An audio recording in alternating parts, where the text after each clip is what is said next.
Yesus adalah Allah. Apakah itu benar? Banyak orang bertanya apakah Yesus pernah secara langsung berkata, "Saya adalah Allah." Memang Alkitab tidak mencatat Yesus mengucapkan kalimat itu secara persis. Namun, bukan berarti dia tidak menyatakan keilahiannya. Mari kita lihat beberapa ayat yang menunjukkan bahwa Yesus memang adalah Allah. Yesus dan Bapa adalah satu. Dalam Yohanes 10 ayat 30, Yesus berkata, "Aku dan Bapa adalah satu." Sekilas, ini mungkin terdengar seperti pernyataan biasa. Namun kalau kita melihat reaksi orang-orang Yahudi pada waktu itu, menunjukkan bahwa mereka mengerti maksud Yesus dengan sangat jelas. Maka mereka marah dan berkata di dalam Yohanes 10 ayat 33, "Bukan karena suatu pekerjaan baik, maka kami mau melempari engkau, melainkan karena engkau menghujat Allah dan karena engkau sekalipun hanya seorang manusia saja menyamakan dirimu dengan Allah." Jadi orang Yahudi ingin merajam Yesus karena mereka menganggap dia menghujat Allah dengan menyatakan dirinya sebagai Allah. Yang menarik, Yesus tidak membantah atau mengoreksi mereka dengan berkata, "Saya tidak bermaksud mengatakan bahwa saya adalah Allah." Ini membuktikan bahwa memang itulah yang Yesus maksudkan, bahwa dirinya itu adalah Allah. Yesus ada sebelum Abraham. Dalam Yohanes 8 ayat 58, Yesus berkata, "Sesungguhnya sebelum Abraham jadi, aku telah ada." Lagi-lagi reaksi orang-orang Yahudi menunjukkan bahwa mereka mengerti maksud Yesus. Mereka mengambil batu dan hendak merajam dia. Yohanes 8 ayat 59. Mereka begitu marah karena Yesus menggunakan istilah "aku telah ada", yang dalam bahasa aslinya, yaitu di dalam bahasa Yunani, ego eimi, itu merujuk pada nama Allah dalam Perjanjian Lama yang ditulis dalam Keluaran 3 ayat 14 yang dikatakan "aku adalah aku". Dengan kata lain, Yesus sedang menyatakan bahwa dia adalah Allah yang kekal, yang sudah ada sebelum Abraham lahir. Yesus adalah Firman yang menjadi manusia. Yohanes 1 ayat 1 mengatakan, "Pada mulanya adalah Firman. Firman itu bersama-sama dengan Allah, dan Firman itu adalah Allah." Kemudian dalam Yohanes 1 ayat 14 dikatakan, "Firman itu telah menjadi manusia dan diam di antara kita." Ini menunjukkan dengan jelas bahwa Yesus adalah Firman yang adalah Allah itu sendiri, dan dia datang ke dunia dalam wujud manusia. Darah Yesus adalah darah Allah. Dalam Kisah Rasul 20 ayat 28, Paulus berkata kepada para penatua jemaat untuk mengembalakan jemaat Allah yang diperolehnya dengan darah anaknya sendiri. Siapa yang menebus jemaat dengan darahnya? Yesus Kristus. Namun dalam ayat ini dikatakan bahwa Allah sendiri yang membeli jemaat dengan darahnya. Ini berarti Yesus adalah Allah. Yesus dinyatakan sebagai Allah oleh murid-muridnya. Ketika Yesus bangkit, muridnya Thomas yang sebelumnya ragu, akhirnya berkata kepadanya, "Ya Tuhanku dan Allahku." Yohanes 20 ayat 28. Menariknya, Yesus tidak menegur Thomas atau mengatakan, "Jangan panggil aku Allah."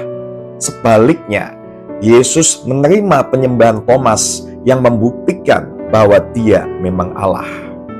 Paulus juga menulis dalam Titus 2 ayat 13, "Sementara kita menantikan penggenapan pengharapan kita yang penuh bahagia dan penyataan kemuliaan Allah yang maha besar dan juru selamat kita, Yesus Kristus." Ayat ini menyebut Yesus sebagai Allah yang maha besar dan juru selamat kita. Selain itu dalam 2 Petrus 1 ayat 1, Petrus juga menyebut Yesus sebagai Allah dan juru selamat kita. Allah Bapa menyebut Yesus sebagai Allah.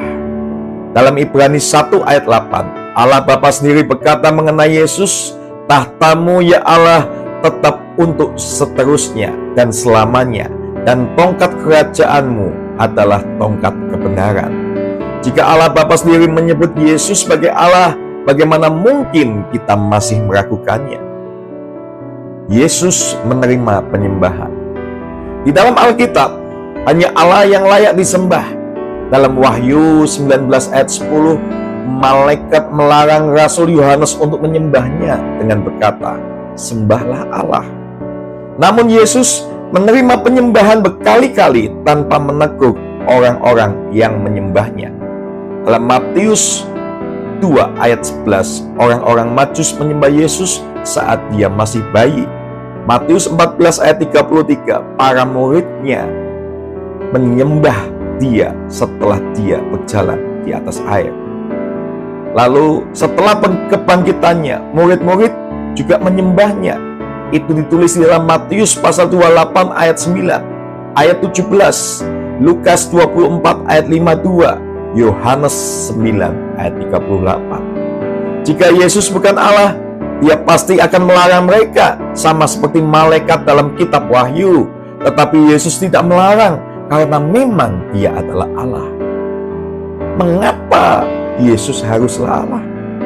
Alasan terpenting Yesus harus Allah adalah karena hanya Allah saja yang dapat menanggung dosa seluruh dunia. 1 Yohanes 2 ayat 2 berkata, "Dan ia adalah pendamaian untuk segala dosa kita, dan bukan untuk dosa kita saja, tetapi juga untuk dosa seluruh dunia." Jika Yesus hanya manusia biasa, maka kematiannya tidak akan cukup untuk menebus dosa semua orang. Namun karena dia adalah Allah yang menjadi manusia, dia bisa membayar harga dosa kita. Paulus menulis dalam 2 Korintus 5 ayat 21, "Dia yang tidak mengenal dosa telah dibuatnya menjadi dosa karena kita, supaya dalam dia kita dibenarkan oleh Allah." Karena Yesus adalah Allah, dia memiliki kuasa untuk mati bagi dosa kita dan bangkit dari kematian dan memberikan kita hidup yang kekal. Jadi meskipun Yesus tidak pernah secara langsung berkata, "Saya adalah Allah," perkataan dan tindakannya dengan jelas menunjukkan keilahiannya. Ia berkata, "Aku dan Bapa adalah satu," dalam Yohanes 10 ayat 30. Dia berkata, "Sebelum Abraham jadi, aku telah ada," dalam Yohanes 8 ayat 58.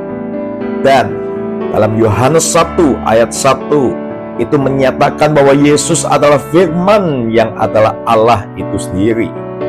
Dan Ibrani 1 ayat 8, Allah Bapa sendiri menyebut Yesus sebagai Allah. Dan juga kita tahu Yesus menerima penyembahan yang hanya boleh diberikan cuma kepada Allah saja. Dan hanya Allah yang bisa menebus dosa dunia, dan Yesus melakukannya itu di kayu salib. Jadi tidak diragukan lagi, Yesus adalah Allah yang datang ke dunia untuk menyelamatkan kita, umat manusia. Terima kasih, Tuhan Yesus